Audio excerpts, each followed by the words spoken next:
เอา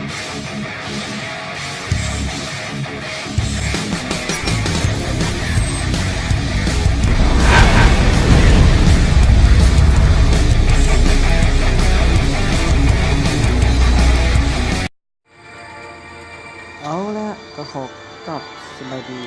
เพื่อนทุกคนนะจะยินดีต้อนรับเข้าสู่เกมยินดีต้อนรับเข้าสู่เกมแวนกอรี่เนาะโอเคนี่ก็หาเล่นหน้ามาเกมแวนกอรี่ก็มันจะคล้ายกับคล้ายกับมันออกเกมแนวโมบ้านะเนาะออกเกมแบบแนวโมบ้าโอเคชิมเล่นคร่าวๆบางก่อนเนาะอาจจะไปเล่นกับคอมกันคร่าวๆเนาะ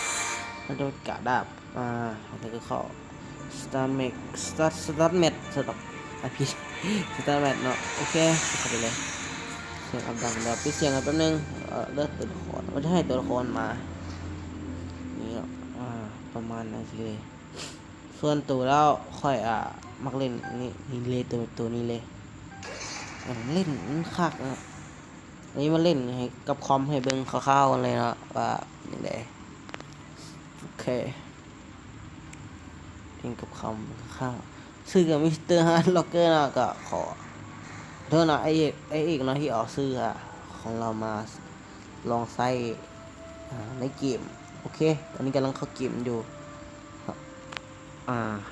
ใจเย็นเนาะใจเย็นโอเคจะมาเข้าเบิ่งในตัวเกมว่าเป็นยังไงเนาะเดี๋ยวอาจจะเริ่มแคสเกมนี้ไปนำกับเกมนี้ไหมครับแน่บางทีก็เกมอื่นแบบมีเกมน่าสนใจใช่ไหมแบบอย่างมาให้ท่านผู้ชมทุกคนได้เบิ่งได้ชมกันโอเคตอนนี้เรื่องมารู้สึกว่านั่นเดินเลยเฮ้ยเขาได้ดีโอเคเนาะภาพในเกมมันจะเป็นแบบนี้โอเคเข้ามาเริ่มก่อนอื่นมันชิเปิดมีสองอันเห็นปะอยู่ข้างกลางรูปสุดเลยมี2อันกาบวกขึ้นมาให้อัพสกิลเนาะระหว่างขั้น1กับขั้น2เขาแนะนำอัพเป็นขั้น1กับขั้น1เนาะเธอขั้นตอนไปเนาะส่วนเกมนี้มันมีอะไรสายเนาะนี่ละสายว่าเป็นจะเป็นสายเวทสายดาบสายยิงปืนเลยสิประมาณนี้เลยเนาะโอเคการไปการย่างกับจิ้มแบบจิ้มหน้าจอเฮ้ยส่งมาอย่างว่าจิ้มสวยจิ้มหน้าจอไปซิมกับเป็นให้แบบคืออยู่ใต้นะแบบคือเมาส์แต่ตั้งถ้าเอามือเขาจิ้มเล่นเนาะโอเคภาพกราฟิกก็โคตรงามเลยเนาะว่าตรงๆเลยโคตรงามก่อนโมบายลีเจนอีกเนาะเกมนี้เนาะภาพมันงามหลายโอเคเล่นจากตานึงเลยดีกับบอทกันเนาะก่อนก็สกิลกับนี่คือคอมนั่นคือคนตืบยิงไปยิงครับยิงตายกูตายเกือบมันตายแล้วโอ้โหเอาตายทำโอ้โหไอ้ห่าปกตินี่ค่อยเล่นค่อยไปตายเนาะสังเกตเบิ่งซ้ายมือเนาะถึงสุดเลยมันมีสถิติการฆ่ากันตายกันเนี่ยการหลังบ้าเนาะก็มีนาทีให้เขาเล่นจากนาทีเนาะโอเคให้เขาเล่นกับบอทได้เขาไปเล่นVP เนาะเรามาเล่นกับบอทเบิ่งซื่อๆว่าเป็นการเทสเกมเนาะคิดอัดนั่นแหละเนาะโอเคเลยยิงยิงถ้าเดี๋ยวเปิดเสียงฟังครับ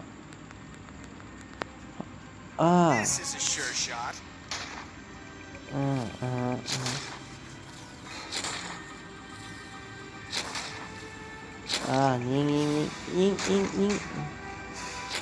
ขั้น2เลยเนาะโอเคเขาเล่นเขาป้องกันว่าได้ที่หายเนาะยิงก่อนใจเย็นก็เข้าไปเสียงเราตัวหนึ่งเขาต้องสนว่าสกิลฮอสกิลเต็มเลยยิงแม่งตายกูตายอันนี้กะ เงี้ยลิงกันเนาะแล้วก็แคสเลยหาเล่นมือเดียวยิงกัน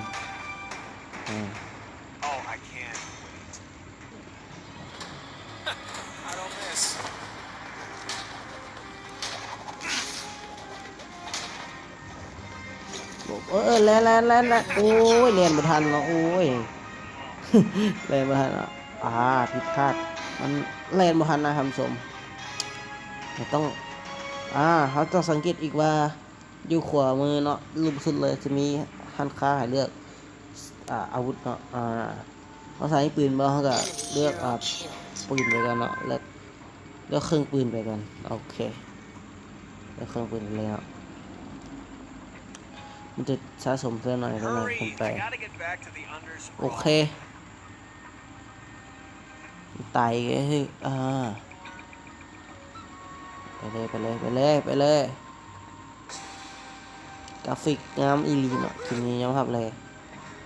อาจจะบ่มีการกระตุกเนาะขึ้นกับเน็ตเนาะกระตุกกับขึ้นกับเน็ตเนาะ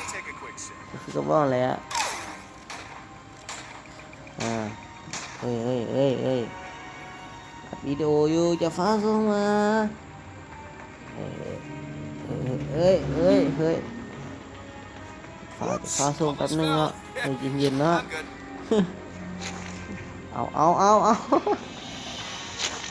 ฟ้าส่งมายากเลยว่าถูกป้อมยิงโอ้ตาย3 เดือนโอ้5 ขวบโอ้ยตาย3ถูกป้อมยิงนะเมื่อกี้นะถึงเลยถูกป้อมยิงแม่นี่ตายเลยเว้ยเขานี่จะคิดว่าแบบเป็นตัวเองนะเข้าใจดิเขาเป็นตัวเองกับเป็นตัวเองนะโอเค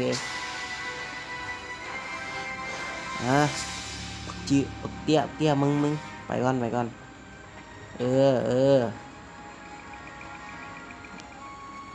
แล้วกูจะนำมึงไป3 เดือนละขอทำลูกอีกแม่งทั้งหมดเลย I most certainly am sober. Let's go shoot some stuff. ยิง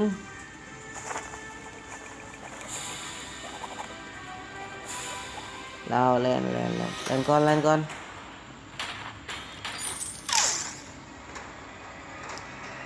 ต้องมีเทคนิคกันต้องเทคนิคมาสกิลอะไรอัพสกิลเลย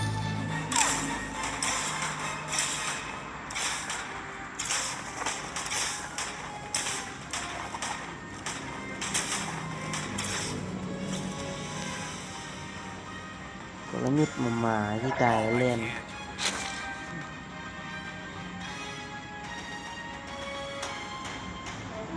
เดี๋ยวก็ไปทานก่อนเนาะโอเคดีกลับไปเลยป้าบดีกว่าเดี๋ยวซื้อเครื่อง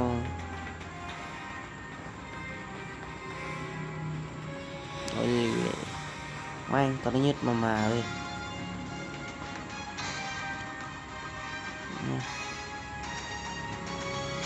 ไปก่อนเนาะ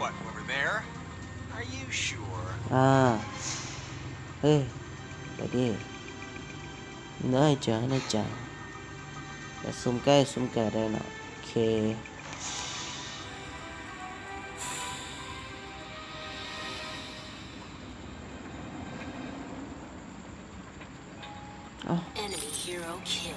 What the fuck อย่างนี้โอ้นี่เลย